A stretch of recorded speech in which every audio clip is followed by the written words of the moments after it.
नमस्कार दोस्तों। महाराष्ट्र की सरकार का भविष्य लंबे समय से खतरे में पड़ा हुआ है।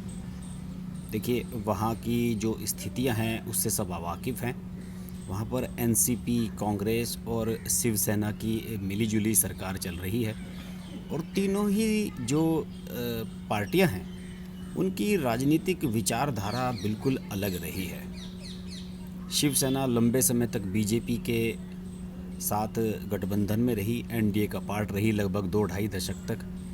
और इस दौरान भगवा विचारधारा शिवसेना की हमेशा से रही और कट्टर हिंदूवाद का जो फार्मूला है उसी के दम पर शिवसेना ने इतना ज़्यादा विकास किया और आज इस स्थिति में पहुंची कि वो अपना चीफ मिनिस्टर बना सकी है महाराष्ट्र में। हालांकि पहले भी वो सहयोगी के रूप में रही है, लेकिन वहाँ की जो स्थिति थी वहाँ पर हमेशा वो क्या कहना चाहिए कि एक सहयोगी के रूप में रही और ज़्यादातर बीजेपी का सहयोग लेकर उसने सरकारें बनाई। और चीफ मिनिस्टर बनने के लिए जो कुछ उद्धव ठाकरे ने किया वो बिल्कुल भी शिवसेना की जो लाइन है, जो उनका थीम है, उनकी जो सोच है, मानसिकता है, उससे बिल्कुल अलग होकर किया। और सब जानते हैं कि कांग्रेस के साथ चले जाने का मतलब है कि आप अपनी जो मूल विचारधारा है उससे अलग हो रहे हैं। जो हिंदूवाद का फार्मूला शिवसेना ने कट्टर तरीके से बरसों तक बम्बई में और महाराष्ट्र में आजमाया, वो कांग्रेस के साथ तो संभव नहीं है। दूसरी ओर जो एनसीपी है, शरद पवार की पार्टी है, वो भी एक मध्य मार्गी है। मध्य मार्गी से मतलब कि उसे अगर हिंदू वोट चाहिए तो उसे मुस्लिम वोट भी चाहिए। और उनकी स्थिति ऐसी है कि वो किसी को भी नाराज़ नहीं कर सकते। यही वजह रही कि जब नरेंद्र मोदी ने शरद पवार को ये ऑफ़र की थी कि आप एनडीए में आ जाइए, तो उन्होंने एनडीए में आने में मना कर दिया था। उन्होंने कहा था कि साहब, हमारी जो आइडियोलॉजी है वो बीजेपी के साथ मैच नहीं करती। लेकिन शिवसेना के साथ कैसे मैच कर गई, ये एक बहुत बड़ा सवाल है। इस सवाल का जवाब आने वाले समय में मिलेगा। एनसीपी के लोग अब शिवसेना पर हावी हो रहे हैं और शिवसेना लगातार मुश्किल में पड़ती जा रही है। कई अभी जो लेटेस्ट खबरें आई हैं महाराष्ट्र से, वो ये इंडिकेट कर रही हैं कि उद्धव ठाकरे को 5 साल सरकार चला पाना, 5 साल तक बहुत ही कठिन साबित होने जा रहा है। देखिए, अभी एक लेटेस्ट खबर ये आई है कि औरंगाबाद ज़िले का नाम, जो औरंगाबाद शहर है उसका नाम बदलकर संभाजी नगर करने का एक अभियान शिवसेना ने चलाया हुआ है। और 2019 में बताया जाता है कि एक साल पहले 2020 में 4 जनवरी को इस तरह का प्रस्ताव रखा गया था, जो राज्य प्रशासन ने जो महाराष्ट्र विकास आघाड़ी सरकार है 3 दलों की, इसको भेजा था। और इसमें शिवसेना का ही पूरा हाथ था और उन्होंने मांग की थी कि संभाजी राव के नाम पर इसका नाम संभाजी नगर किया जाए।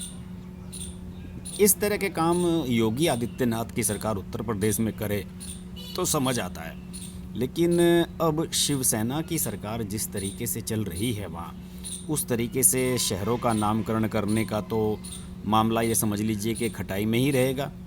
और अगर शिवसेना ने इसके लिए जिद की तो हो सकता है कि सरकार भी जाने में देर ना लगे। इस पर एक बयान भी आ गया है। राज्य के वित्त मंत्री हैं महाराष्ट्र के बाला साहेब थोराट, और ये कांग्रेस के कोटे से हैं, कांग्रेस के नेता हैं। और ये अभी हाल ही में ग्राम पंचायत चुनाव हो रहे हैं, जो उनके प्रचार के सिलसिले में औरंगाबाद गए थे। तो उनसे मीडिया ने पूछा कि संभाजी नगर नाम किए जाने के बारे में आपका क्या कहना है। फाइनेंस मिनिस्टर हैं, जिम्मेदारी से जवाब देना है उनको। उन्होंने कहा कि ऐसा कोई प्रस्ताव नहीं है। और महाराष्ट्र में जो 3 दलों की सरकार चल रही है, ये कॉमन मिनिमम प्रोग्राम जो बनाया गया है हमने, सीपीएम, उस पर फोकस रख के चल रही है। और अगर ऐसा किया गया तो गलत होगा। उन्होंने ये भी स्पष्ट कर दिया कि ये तीनों दल, जब महाराष्ट्र विकास आघाड़ी बना था, एमवीए बना था, तो उस समय ये तय हुआ था कि बीजेपी की जो कट्टरपंथ वाली विचारधारा है उससे अलग होकर ये गठबंधन बनेगा। और अगर यहाँ भी नाम परिवर्तन जैसे और इस तरह का काम होने लगा तो फिर सरकार कैसे चल पाएगी। और ये बात है थोराट की। लेकिन शिवसेना तो मुश्किल में घिरती जा रही है। शिवसेना के संजय राउत देखिए कितने दबंग होकर बीजेपी पर आरोप लगाते रहे और ललकारते रहे नरेंद्र मोदी को, अमित शाह को, सबको चुनौतियां देते रहे कि मैं ये कर दूंगा, मैं वो कर दूंगा। लेकिन अब जब ईडी की जांच उनकी पत्नी के खिलाफ शुरू हुई है तो वो किस तरीके से दुम दबा कर बैठ गए हैं। अभी मैं 2 दिन पहले उनका एक बयान पढ़ रहा था जिसमें जिस दिन आपको पता ही होगा कि उनकी पत्नी को 29 दिसंबर को पेश होना था, 29 दिसंबर 2020 को पेश होना था ईडी के सामने। उन्हें नोटिस मिला था जो पीएमसी बैंक घोटाला है उसके प्रमोटर हैं जो एचडीआईएल, उससे 54 लाख रुपए इनके अकाउंट में, इनकी पत्नी वर्षा राउत के अकाउंट में ट्रांसफ़र किए गए थे। उस मामले को लेकर ईडी ने इन्हें समन किया है कि इस बारे में आप बताइए। तो उस दिन संजय राउत बड़े एक्साइटेड थे और चिल्ला कर प्रेस कॉन्फ्रेंस में कह रहे थे कि मैं नंगा आदमी हूँ, मुझसे पंगा मत लो। ये सब जानते हैं कि संजय राउत नंगे आदमी हैं और उनसे पंगा लेने से लेकिन डरता कौन है। अब जब उन्होंने कई बार बीजेपी के बड़े बड़े नेताओं पर, केंद्रीय नेताओं पर, अमित शाह, नरेंद्र मोदी पर सवाल उठा दिए हैं तो फिर ये पंगा तो उन्हें लेना ही पड़ेगा। अब इसके लिए वो चाहे कितने भी नंगे होते रहें। संजय राउत पिछले दिनों ये भी कहते फिर रहे थे कि महाराष्ट्र की सरकार गिराने की साजिश हो रही है और 22 एमएलए ऐसे हैं शिवसेना, एनसीपी और कांग्रेस के जिन पर दबाव दिलवाकर इस्तीफ़ा देने की प्रयास केंद्र सरकार कर रही है, बीजेपी कर रही है। और इस तरह की बात वो बहकी बहकी बातें करने लगे थे। ये साफ इंडिकेट है कि वो दबाव में है। अब उन्होंने पहले तो उन्होंने पता नहीं कहा कि भाई मेरी पत्नी के ख़िलाफ़ ये गलत मामला लाया जा रहा है और ये जो 54 लाख रुपए लिए थे वो जो उसके प्रमोटर थे एचडीआईएल के, उनकी पत्नी ने एक फ्रेंडली लोन लिया था। उनकी पत्नी माधुरी से उन्होंने फ्रेंडली लोन लिया था और उसे गलत तरीके से पेश किया जा रहा है। लेकिन अब स्थिति ये बन रही है कि संजय राउत प्रेशर में हैं और उनको ये कहते हुए नहीं बन रहा है कि वो किस तरीके से इसे क्लियर करें उनकी जो पत्नी का मामला है। आपको मैं बताऊं कि 4,355 करोड़ रुपए का ये टोटल घोटाला है और ईडी इसमें लंबे समय से जांच कर रही है। और अब संजय राउत की पत्नी का नाम आने के बाद संजय राउत का बिलबिला जाना ये एक ऑब्वियस सी बात है। वो इसे राजनीतिक हथकंडा करार दे रहे हैं। लेकिन जिस तरीके की बयानबाजी संजय राउत ने पिछले दिनों की है उस तरह की बयानबाजी आप किसी के भी खिलाफ़ करेंगे तो वो आपको छोड़ेगा तो नहीं। और ये तो फिर अमित शाह है। बीजेपी के बड़े नेता हैं किरीट सोमैया बम्बई के, उन्होंने कहा है कि ये चोरी का पैसा है जो संजय राउत के खाते में भेजा गया है, उसका जवाब देना चाहिए।